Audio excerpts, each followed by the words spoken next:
नहीं है इसलिए मैं पढ़ रहा हूँ। एक होती है गे और अगे, जो गाय नहीं पढ़ी जाती है। चली गई है जीवन की सुंदरता इस कर्ज में, चली गई है जीवन की सुंदरता इस कर्ज में, हसरतें भी हजारों दब गई है कर्ज में। यानी कई सपने थे, कई सपने थी, उसमें दब गई। फासले लोगों से हो रहे हैं कर्ज से, सूखी रोटी नहीं नसीब आज के इस कर्ज से।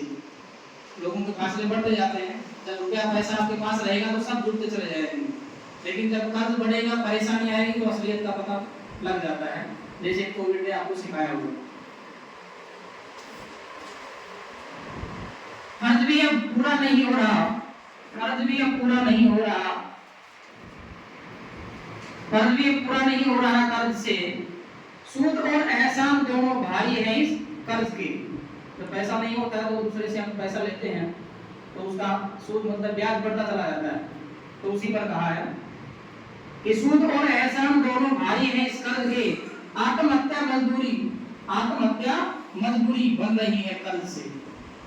फंदे पर अटक जाते हैं, कई प्रकार की समस्याएं होती है, तो उसी को बता रहे हैं। खुद को बेचना सस्ता अब लग रहा है कर्ज से, आधा हिस्सा खुशियों का चला गया है कर्ज में। जो खुशियां थी वो गमगीन होती जा रही है। आधा हिस्सा खुशियों का चला गया है कर्ज में, गुलामी की जंजीरों में जकड़ लिया है कर्ज ने। युवाओं के लिए खतरा बन गया है कर्ज। ये जैसे जैसे युवा होता है अपने बड़े सपने लेके चलता है, लेकिन वो कर्ज के बोझ के तले दब जाता है और उनके सपने डूबते हैं, तो खतरा महसूस होता है और आत्महत्या के लिए मजबूर हो जाते हैं।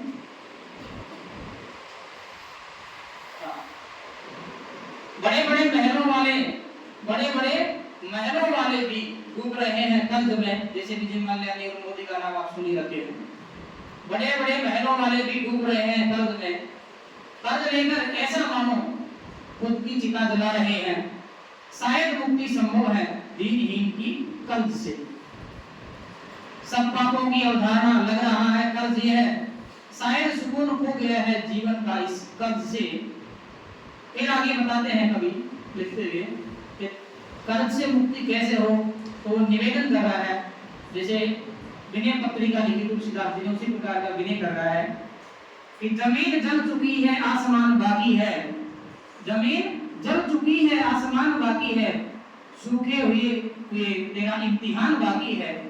कुआं जो आप जानते हैं सिंचाई का एक माध्यम है।